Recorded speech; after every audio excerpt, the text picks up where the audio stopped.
Hello, welcome everybody. Welcome to this next session, and it's on journalism, which I'm sure, I know there's some journalists already, people studying journalism here, but journalism is all about storytelling, and many of the journalists, in fact, I think the previous two you've had before, listened to before, started in journalism, so I hope this will be a very interesting session. My name's Debra Kelly. I work now for something called the Thompson Foundation, which is a media development organisation that trains journalists all over the world. I've just returned from Kazakhstan, where I've been teaching mobile journalism, which was very interesting. I'm a journalist myself, work for the BBC, Al Jazeera, ITV, a number of other organisations. But the main person we're here to talk to today is Darshna Soni. Now, she works for Channel 4. She's the Home Affairs Correspondent for Channel 4. How many people here are regular viewers for Channel 4 News? Good. Well, hopefully to see that. Hopefully more of you will be after today's session. It's the one thing I do rush home from work to try and see is Channel 4 News, because it's a very distinctive type of news programming. You've been a journalist for 15 years. Is that how you thought you were going to start your life as a journalist? No, I never actually wanted to go into journalism, so I came to the career quite late. I did sociology at university, nothing to do with journalism. Really enjoyed the course, had no idea what I was going to do afterwards. But I ended up working for an MP. He was the first black member of parliament elected in this country, Bernie Grant, who represented Tottenham. And I worked with him for a number of years and just came to become really interested in the media, because working for him I saw it from the other side, and it usually wasn't very good, because he used to have all sorts of things written about him, especially in the tabloids, and I saw the effect that had on him and his work in the constituency and his community and the people of Tottenham, and I grew interested in journalism that way, and that's when I decided to apply for a course. So I didn't do a master's, I did a BBC traineeship. But to get onto that course, I did lots and lots of voluntary work at my local radio station and my local television station. So that's the way that I got into it quite late. So what is it that makes you a good journalist, do you think? I think you have to be nosy. You have to like gossiping. It's the very basic thing about our trade. You have to be really interested in people. You know, there's no good just sitting behind a desk and ringing people up for quotes. You really need to be interested in going out there and talking to people, knocking on doors. Whenever there's a big breaking story, there's no point just standing with the rest of the media pack. You know, you'll have seen it on the news when there's a big story and we're all camped outside somebody's house. It's not enough really to just stand there all day. You need to go and knock on all of the neighbours' doors. You need to ask questions. You need to be interested really in people. I think that is the biggest thing that you need as a journalist. But how do you get the confidence to walk up to somebody you don't know, knock on someone's door and start asking them questions? It can be really difficult, it can be horrible, especially if it's not in nice circumstances. But I think if you're polite and if you're respectful of people's privacy, if they tell you they don't want to talk to you, you have to respect that and walk away. But I think if you're genuinely interested in people, and I think that can open a lot of doors. I think if that is the key to it. We're going to ask questions as we go along, but I think probably the best thing for us to do is to sort of look at some of the work that you've done. You've brought some clips along with you. The first one we're going to look at is quite a long time ago, 2011, and something that involved you almost personally, because it was almost like your community. Yeah, this was the Birmingham riots. You remember the riots in the summer of 2011, which started here in London. One of the reasons that I've chosen this clip is because I'm actually based out in the Midlands, and I think it's really important to think about regional journalism and representing people outside of London. I'm sure you'll all be aware there's been a huge debate recently, especially with events like Brexit and then recently Grenfell Tower. There's been a huge debate about the elite and people living in newsrooms and being part of the elite and not really in touch with what's going on the ground. And a lot of people feel that you have to be in London to have a good career. And I know this was something that I faced because I'm not originally from London. I found it really expensive to live in London. It was quite difficult. But you do feel the pressure. You think, I need to get to all the big newsrooms in London. But actually you don't, because there's a whole country out there, and that's what we found with Brexit. A lot of people in London were shocked by the results of Brexit. But actually in the regions, we saw it coming. We talked to people. We knew how they felt. We were listening to them every day. So it's quite important, don't feel under that pressure. Remember that there is a whole country out there. You can get out there. So when the riots started in London, obviously it was a huge story, but very quickly I was being told locally something's kicking off in Birmingham. And so on the night that it first started in Birmingham, I had loads of phone calls from local people saying, something's going on. So me and my team just went out in Birmingham. We didn't know if something was happening. We didn't know if there was a story. We just went out with a camera and then came across what quickly turned into the riots happening in Birmingham. Let's have a look at the clip then. Haroon Jahan as a schoolboy. He grew up to be a popular member of his local community. And last night he was defending that community from looters when he and 2 friends were deliberately run over. And the car come out of nowhere for God knows what reason. I heard the thud, ran round, and I seen 3 people on the ground. And my instinct was to help the 3 people. I didn't know who they were, who'd been injured. I helped the first man, and somebody from behind told me that my son was lying dead behind me. So I started CPR on my own son. My face was covered in blood, my hands were covered in blood. Why? Why? Haroon was taken to hospital in the early hours of this morning with serious injuries. Guarding the entrance, dozens of riot police. We filmed the extraordinary scenes as friends and relatives waited for news. That's the police who are standing around thinking it's a riot. There's no riot here. Yeah. They told me that when they called for an ambulance, riot vans turned up instead. Several claimed that the attackers were from the black community. It's 4:30 in the morning and there's still a huge crowd gathered here. People have come to pay their respects. The 2 brothers were well known locally. But what happened to them is being described as a racist attack. And there's a real concern that some could seek retaliation. Shortly after, it was announced that Haroon had also died.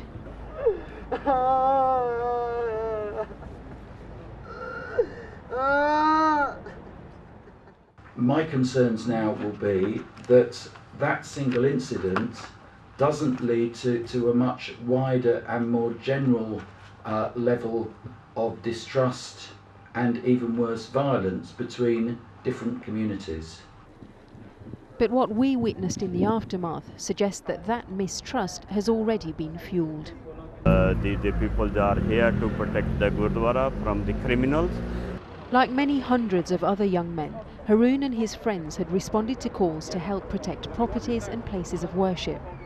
We joined these Sikh volunteers in Handsworth as they stood vigil outside their temple. Basically, our holy Bibles in the temple. We see our mothers go there, our families, our parents, everybody goes there to get the blessings and everything. Even for the good times and bad times, it's very important for a Sikh to know that where he's going, he's going to be safe. There was a peaceful, friendly atmosphere, but in a city with a long history of racial tensions, some here told me they felt their presence might be viewed provocatively. It's attracting a lot of attention to ourselves, not all of it positive, because it's when you get anything, if you get a large gathering of people, to anyone on the outside it looks like mob mentality. We don't look like we're here doing any good. A few hours later, his concerns would prove right. A rumour had spread that a different temple was under attack. It wasn't, but this small group still fought with a neighbouring gang of youths. And in the Smethwick area, we came across this. Lying in the middle of the road, a young black man with horrific injuries. We were told he'd driven by with friends who had taunted worshippers. Eyewitnesses say he was dragged from his car and viciously beaten. We're very concerned that certain members of the community are trying to sort of identify a sort of a link between ethnicity and different races. We're not that sure that necessarily is what's caused all of this. Tonight there is a tension in this city which has a troubled history of race relations. Haroon Jahan's father has appealed for calm and urged all communities to come together. That was obviously a very sensitive time, how do you ensure that you create balance and that you don't inflame the situation as a reporter? Just being there with a camera must create tension. It can be difficult, especially because we were outside the hospital. The community were there. They were told that somebody had died there from their community. So it can be very difficult. And there's the added element there in Birmingham that night of the racial tensions between all of the different communities. I was there with a white cameraman and a black producer, and we ourselves had, we experienced a lot of racial tension. We got comments hurled at us as well while we were there. So you do have to be very, very sensitive. You do have to be careful. But I think also you have an obligation to report the truth, because in Birmingham, a lot of journalists weren't reporting the fact that there were racial tensions, and they did exist long before the riots. And you can't deny that. You have to reflect that, and you have to tell the truth, and you have to say what's going on, especially because with social media and everything, there were a lot of claims and counterclaims. We heard there people were going around saying a mosque had been attacked when it hadn't.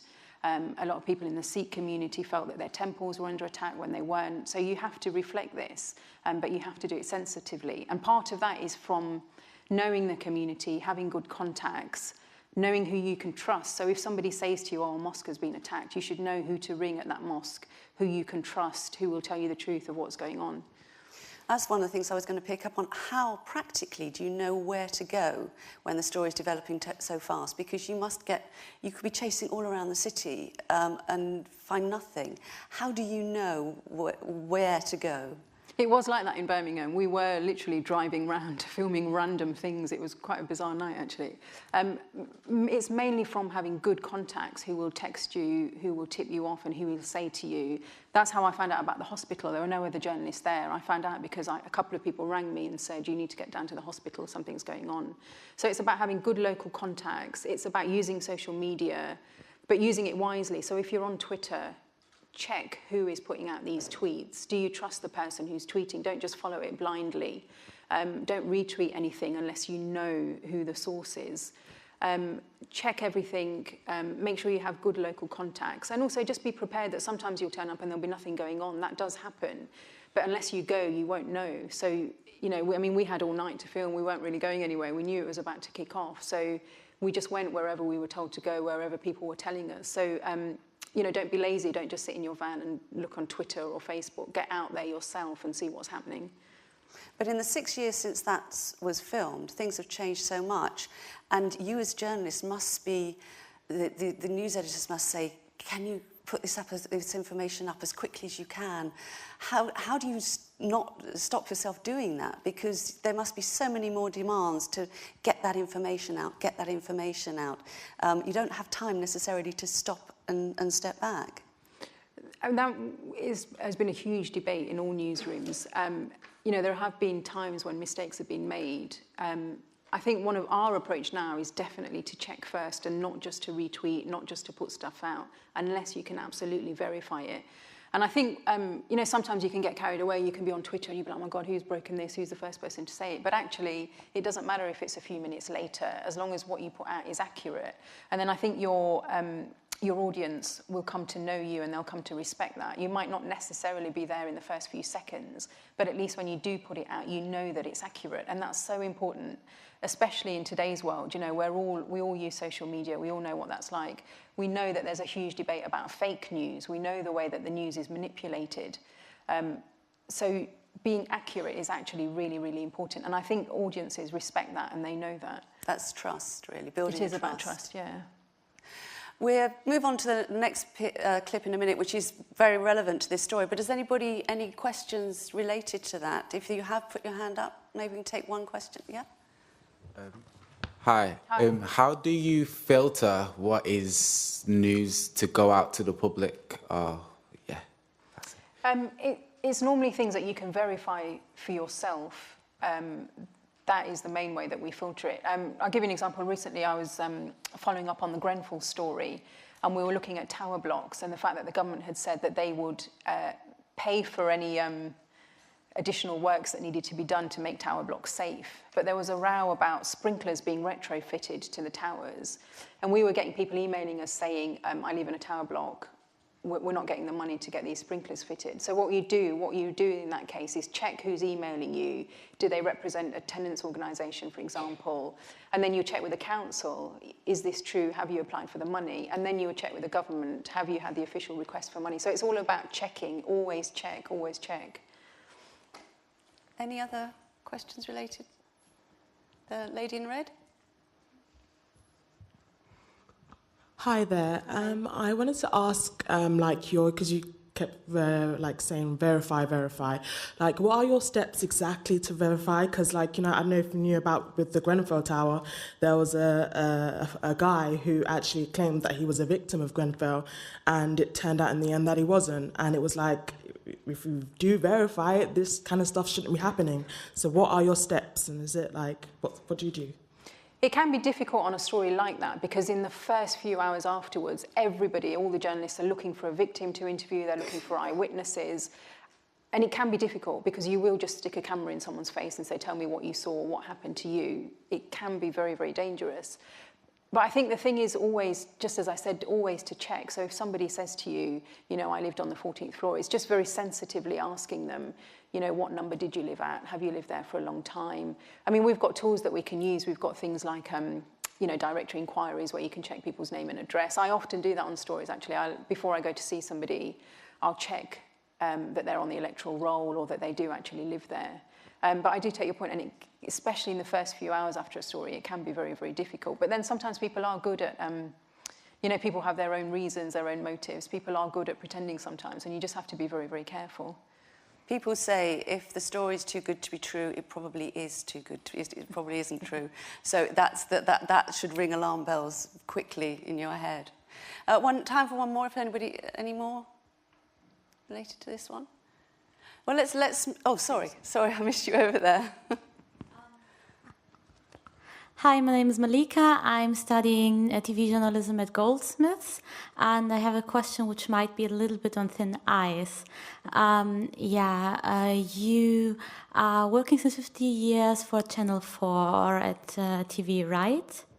Okay, yeah, my question is, Channel 4 is doing a great job in displaying a variety of different cultures as their correspondents, but having a look on other news channels, there is still a lack of people with a different background. And speaking of verifying news, my question is that sometimes I think there should be more diversity in the news to reach people on the edge of society, to reach people who don't speak with anyone, and to give them a role model they can speak to.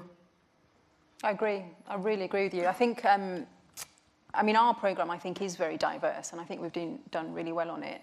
I think there's still a huge way to go. I think a lot of newsrooms are still very white, still very male, very middle class. You'll get a lot of people who went to private schools in them. I grew up on a council estate in Leicester, a very different background. But I think that is an asset. I think it means you can bring something to the newsroom, you can bring a different perspective. And I think we do need to better reflect the communities that we serve. I agree. I think, I don't know if any of you guys saw Jon Snow's McTaggart lecture at the Edinburgh Festival. It's online. I really recommend that you read it. He addressed that very issue and talked about the problem of living, of being part of the elite and part of the media bubble. And we've seen, things like the political bubble and what goes on in Westminster. So I agree that we do need more diversity. And I really recommend, if you haven't seen that lecture, that you watch it, or you can read it on the Channel 4 News website as well. Well, let's look at the next clip, because I think access and getting the other parts of the community that perhaps aren't often included on broadcast and mainstream media is probably reflected in this interview that you've managed to do here. So let's have a look at that first. The judge sent the jury out and questioned the West Midlands police officers. He accused the senior investigating officer of lying to him under oath. It was hugely controversial, and there were calls for the chief constable to resign. The judge ordered the jury to disregard the police evidence. The defendants were cleared and set free. As they celebrated outside court, the IPCC launched an investigation. Channel 4 News has seen a copy of its findings. The officer accused of lying in court, DCI Anthony Tagg, is cleared of any wrongdoing. But his junior colleague is found to have a case to answer for gross misconduct. Khalid Kiani, an officer of 30 years' experience, is accused by the watchdog of acting recklessly by offering immunity without authority. But Mr. Kiani has always insisted he acted with the knowledge of his superior. Questions have now been raised about why he is the only officer being blamed. Maybe Khalid Kiani is an scapegoat being used because he's now retired and no one else is being blamed for the incompetence of the police force. You know, where were all the senior officers? Why is there no notes made? You know, why are bits and pieces of information missing? The watchdog states that in the immediate aftermath of the high-profile murders, West Midlands police were under huge pressure for results. But some of the eyewitnesses were themselves under investigation because they'd been guarding local businesses with weapons. As Mr. Jahan tried to calm the crowds, away from the cameras, a tense community meeting was held at this mosque. Khalid Kiani offered the witnesses immunity if they gave evidence. But we've spoken to a number of people who were there, who all say Mr. Kiani was not the only police officer at that meeting. Who was at that meeting and what was said? The police initiated this meeting in the mosque where the subject was to offer immunity to all people that were at the scene as witnesses. So there was about 10 officers and they basically steered the meeting and mentioned that they will offer immunity to all the witnesses, and all they want is a witness statement about what they saw with these cars and what happened. Did they say that openly in front of the meeting and in front of other officers? Yeah, I mean, all the officers were there when they said that. Nobody objected, nobody spoke out against it, nobody offered anything different, nobody said anything different. So it was almost an endorsed action. If we have to call them to it. Despite the testimony of those who were there, the IPCC has concluded that one officer, Khalid Kiani, acted alone. An officer who has now retired and therefore cannot face disciplinary procedures. Tariq Jahan has been left to face the prospect that he may never see justice for his son or the other 2 young men who were killed. I had everyone stand with me. Because of what I said, you know, everyone, councillors, MPs, government members, everybody praised me. Everyone. I had the support of everyone, I thought. And now, you know, nothing.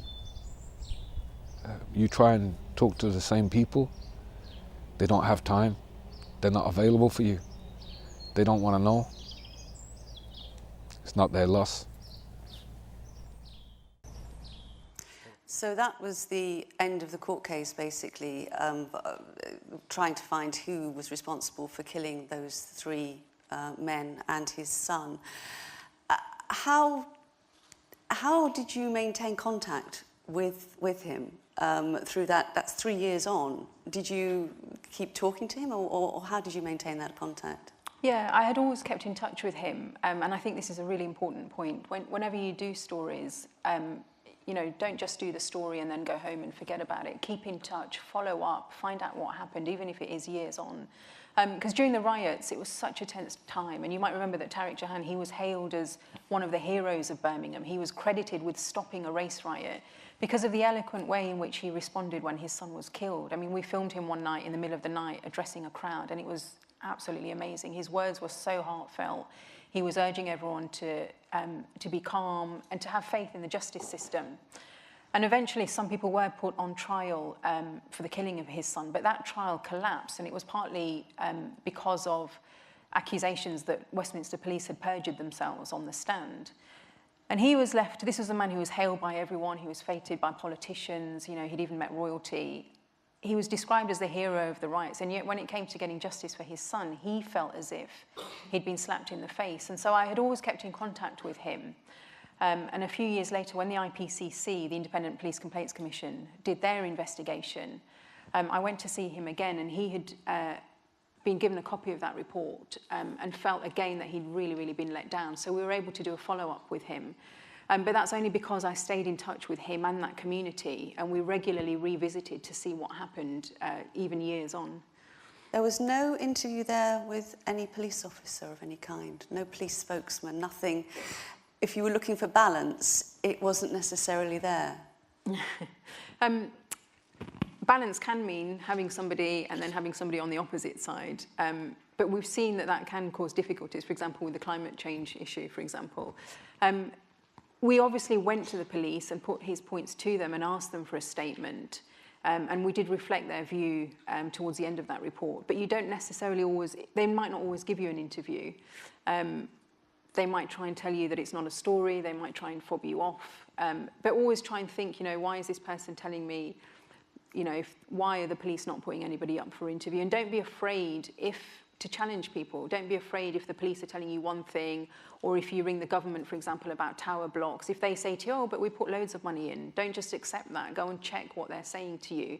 And with the police, for example, if you're covering a court case, don't just assume that if people are in the dock, they must be guilty. If the police are saying that they did it and they're trying to prosecute them, always question the evidence, always question what you're being told, and it will make for better reports.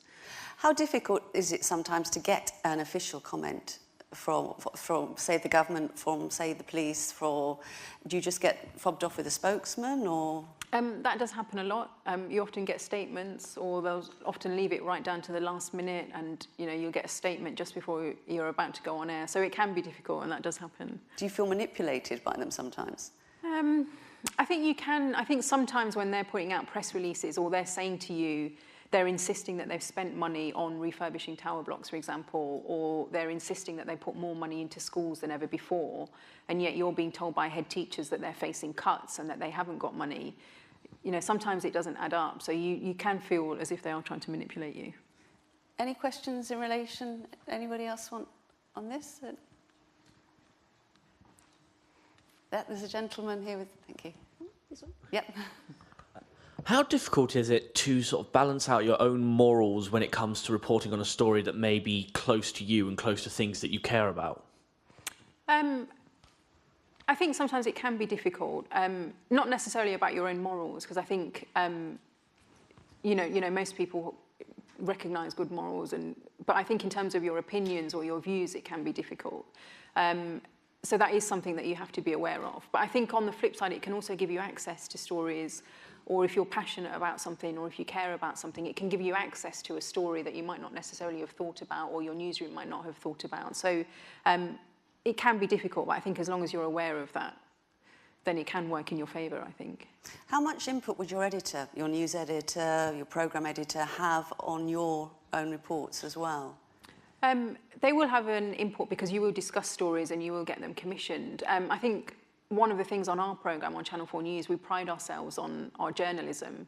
So journalists are giving a lot of leeway. You can go out in the community, you can knock on doors, you can talk to people, and you are trusted to do that by your editors. And they will trust in you and the story that you're bringing back. And luckily, I know of journalists that I've met who work for other organisations who will be called throughout the day and said, make sure you reflect this, make sure you reflect that, whereas we don't get so much of that at Channel 4 News. They don't send it back and say, go and try better, or do something else, or look for another angle. Sometimes say that, but... Anybody else on that? This in the front row here?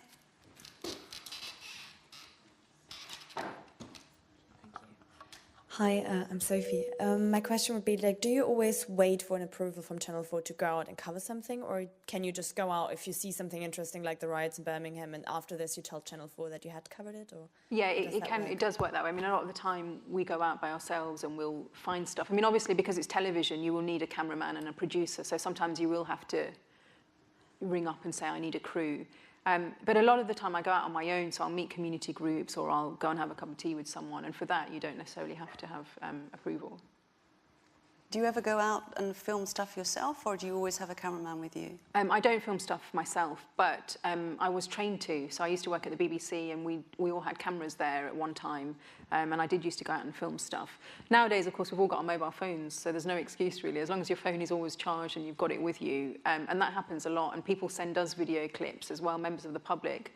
Whenever there's an incident now, one of the first things that we do is ask people for video footage. People have always got cameras with them in the shape of their phone, so you can film stuff yourself nowadays. But I think sometimes the quality is not always good, and I think there's something to be said for having a camera person with you whose job is to get pictures and to tell the story through those pictures.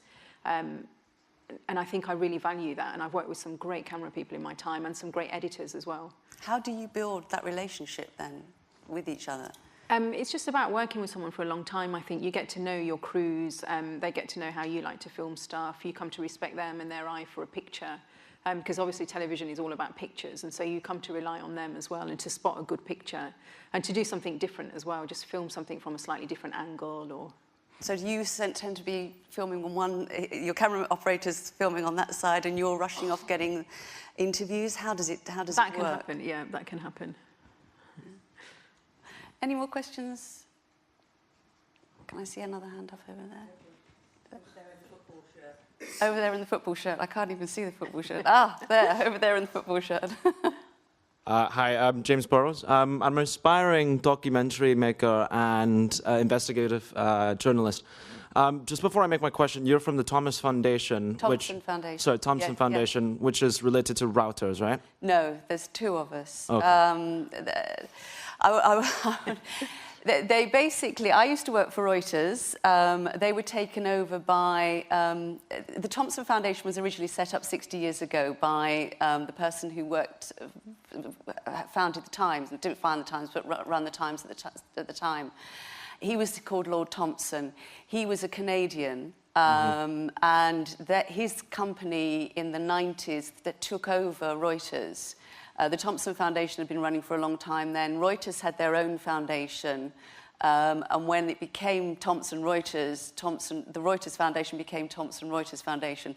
So we're two different things, which is complicated, and I have to explain it constantly. Yeah. So my question, the true question is, so recently we saw in the news that a dual national from Iran and Britain was recently jailed in 2016 for allegedly trying to overthrow the Iranian government and for having alleged British intelligence ties. Now, in the case that's developing nowadays, the government is about to give diplomatic immunity to this individual. And Boris Johnson has given very different remarks as to what the official government stance is. For example, when you're trying to find out what the truth is in these situations, because it's a very meddled story, I know that applying for information from the police or the government or the Home Office, etc., can be difficult. For example, in America, you have the Freedom of Information Act. How could one journalist here in Britain get access to this kind of information? There is the Freedom of Information Act here, and Darshna, you must have used it. Yeah, we have got the same thing here, the Freedom of Information Act, where you can apply to councils or the police and ask them to release information to you. So we do have that here. And again, I would say, I keep going on about it, but it is about having good, trusted contacts. So even in the police, if you know somebody locally that you can ring and ask, or, you know, in a government department. So it's just about building those relationships and those contacts. But there are times when you will be fobbed off and you will be manipulated, as you suggested earlier. And I was picking up on that particular story, the catalogue of events you've just gone through shows how almost the Chinese whispers and not checking the facts create the situation that we've now got, affecting Nazanin, who is currently in jail. She's a dual national in jail in Iran. Dual nationals in Iran have a complicated situation. She was there on holiday. She worked as a project manager, not a trainer, for an organisation that does train journalists. There was an unfortunate remark by the Foreign Secretary, and that has led to further complications. But it shows how not checking the facts at the very beginning creates a problem. So I would back up your point that, you know, you have to check the facts and get behind them. And there's often nothing. If you look today's news, for example, Theresa May was speaking last night at the Lord Mayor's speech. She was talking about the Russians and putting out false information on Twitter. It turns out that a Russian bot was responsible for a big campaign that in connection with the Westminster bombings on the bridge. You have to check every single thing, because there's always somebody out to get you. In the past, it used to be quite people phoning up and hoaxing you and saying, you know, this is going on. It's insidious now, so everything, it's so easy to put out false information, so everything has to be checked right down to the bottom side of things. And actually, I'll move on to the next clip, because we were talking about this next clip that we're going to look at particularly has relevance to fake news. It's a backgrounder on the Bataclan attacks in Paris. Let's have a look at it first of all.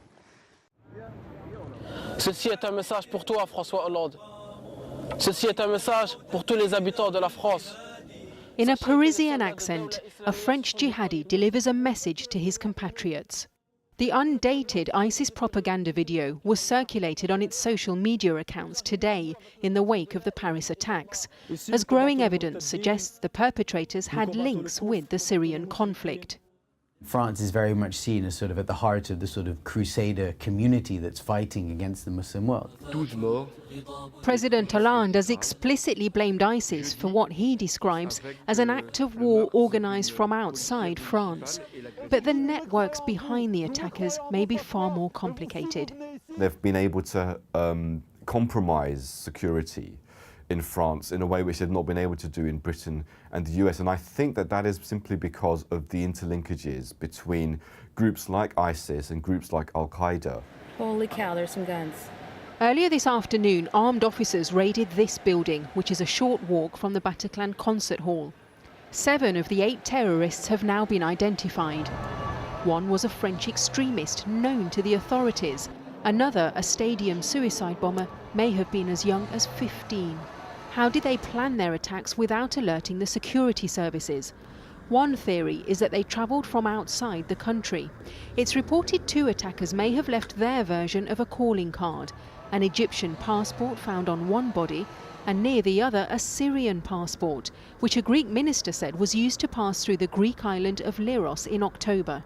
To have a person with a French passport being involved in this kind of attack, this is kind of what the security agencies were expecting.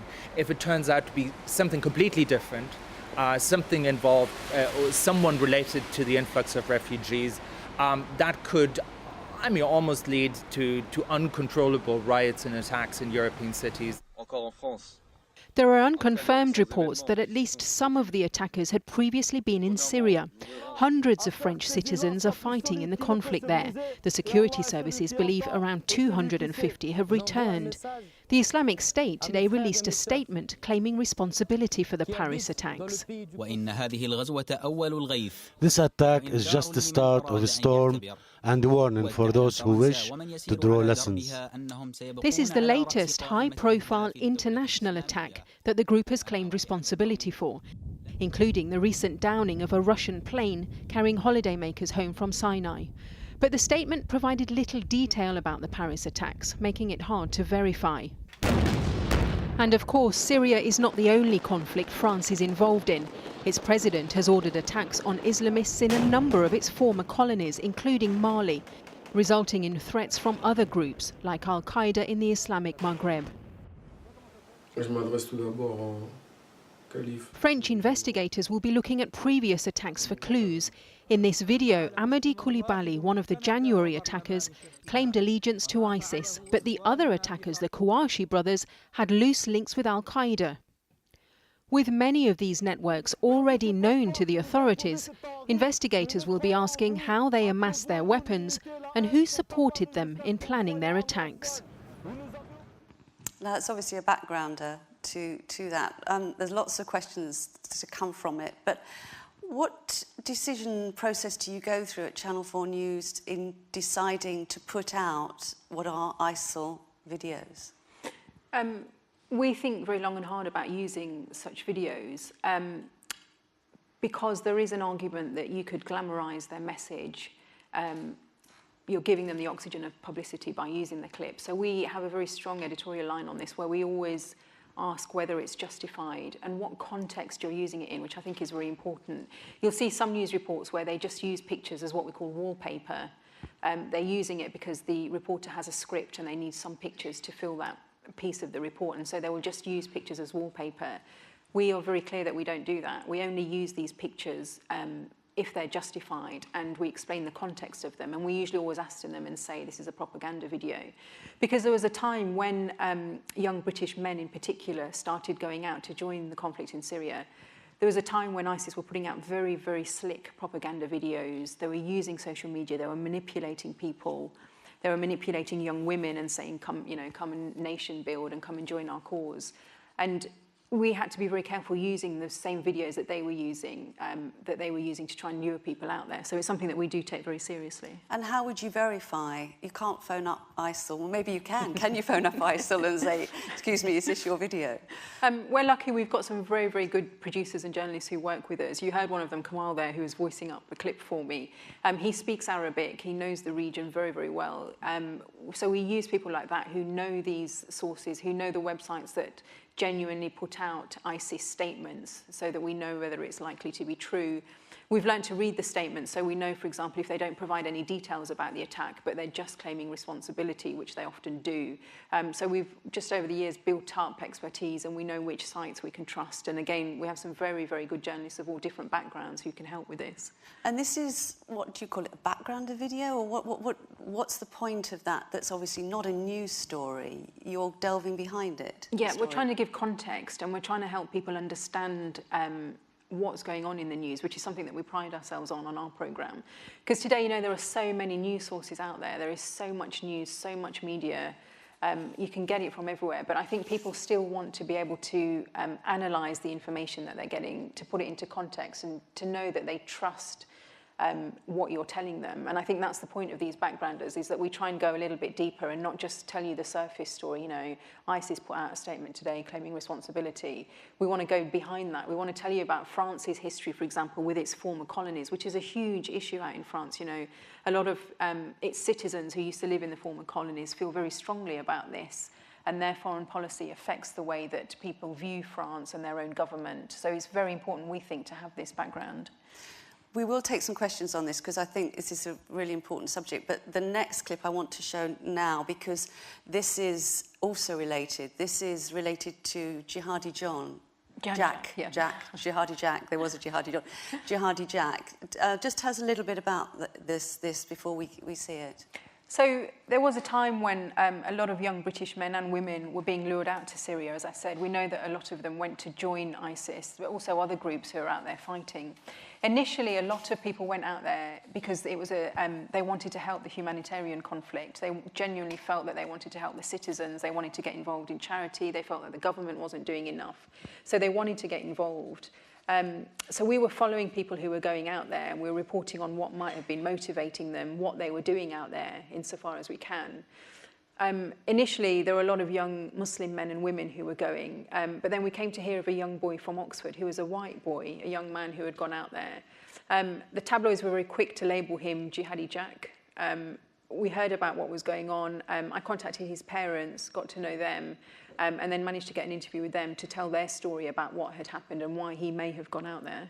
Okay, let's see the interview. Jack himself stresses that he has never been pictured with a weapon, nor with any ISIS symbols, but he's been accused of being a violent extremist. What hasn't been reported is that he suffers from severe OCD, a condition that ended his dream of becoming a doctor. It started to go downhill fairly quickly. We first started to notice he had some kind of peculiar kind of twitches and sounds, he would say. We've not really talked about this very much, obviously. And he was struggling a bit in school more, and he couldn't read as well, and he couldn't focus. That was probably the main thing, he couldn't focus. We also noticed that he started to do a lot of compulsive washing and things, and then we realized that there was something quite serious. It took a while for us to really figure it out, but eventually we did bring him in for an assessment, and they told us they had a very severe mental health disability. Jack dropped out of sixth form and announced to his atheist parents that he was converting to Islam. One line of inquiry being pursued by the police is whether anyone locally may have played a part in radicalising him. His parents believe the religion helped him cope with his illness.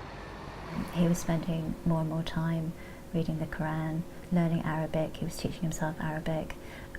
he would spend time with his friends who spoke Arabic in the cafes here, because Oxford is obviously a very international place. So he was mixing with people who were quite a lot older than him, so university students. He's still only 17 at this time. So he stopped going to school, really. I think the the Islam gave him a lot of comfort. He was really distraught, I think, and embarrassed, I think, probably because he'd done so well, and all his friends are getting ready for university, and they're all doing well. And I think it gave him a lot of comfort. But there was nothing at that time that gave you cause for concern or made you think that he had been radicalised? It sounds naive, but no. No, well, radicalised. He was really concerned about, thousands and thousands of people dying of starvation and being barrel bombed in Syria, and so am I. I mean, if that makes you a radical, I'm a radical. If he is doing humanitarian work, could he not just send you video of him or give you details about the charity that he's with? He has to be very, very careful about anything that he sends us, or anything that he says, because of his own security and the security of the people around him. His mum showed me messages that Jack has been sending home. They last heard from him around a week ago. In some conversations, he said he was hungry and in need of food, and yet his parents say when they tried to send him money to help and to buy him some new glasses, they were arrested under the Terrorism Act. So you tried to send your son money for glasses and then you were arrested? I think it's crazy that we can't send a penny to our ill son, I would say, to help him, because we'll be seen as supporting terrorism. It's the worst feeling in the world. You feel completely helpless. I mean, your child's out there, they have no support, they're still reliant on you. He's sending desperate messages to us saying, it's cold, or he doesn't have food, or he can't see, and we know that legally we're not allowed to help him. We obviously had to ask ourselves the question, has he become radicalised? And we've done everything in our power to find out. We've asked the police. They've said that there's no evidence that he's been involved in any kind of radical behaviour. He's quite vocal against what he sees the British government is doing to people in Syria, but then that view is shared by many, many people over here as well. If you could say anything to Jack, what would you say? I'd like him to come home.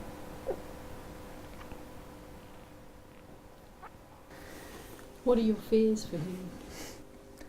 I think it's probably going to end really badly.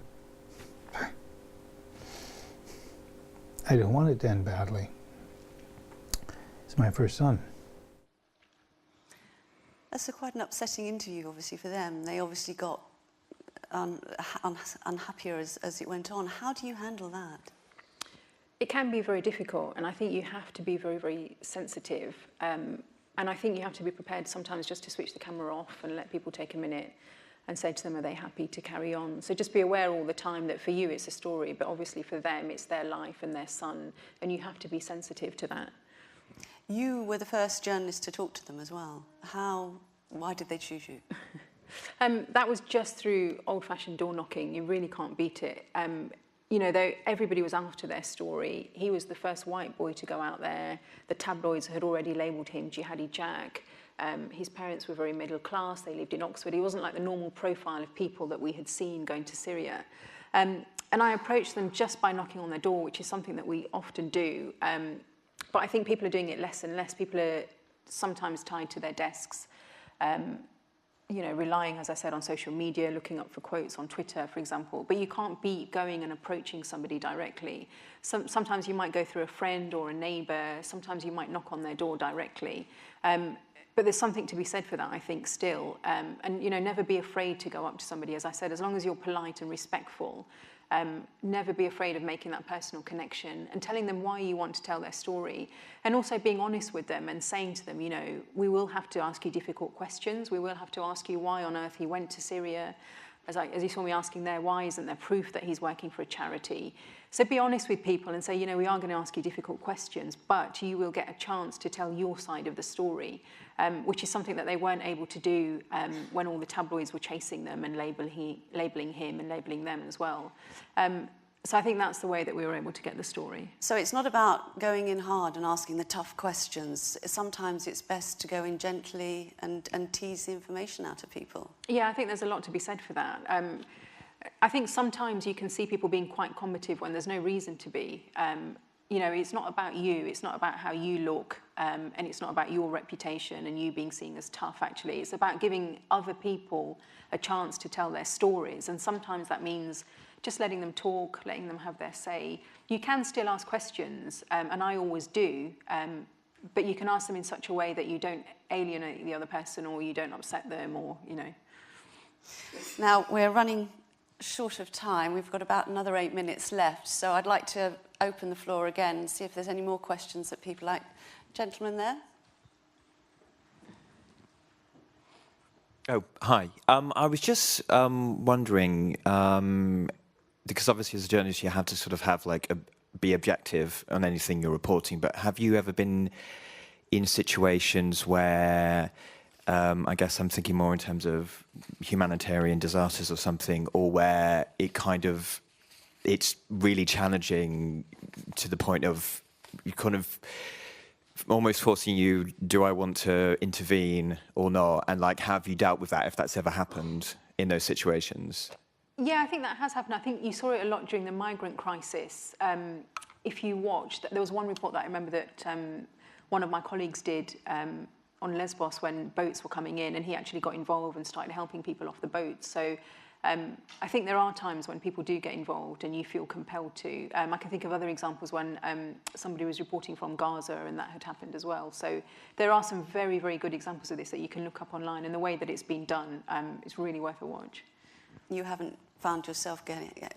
Not really. I mean, you know, somebody was saying earlier about the issue of morals and how you get involved. I mean, you can, for example, with Jack's parents, you can question whether they should be being prosecuted. They're actually, there's a court case coming up where they are being prosecuted under the Terrorism Act.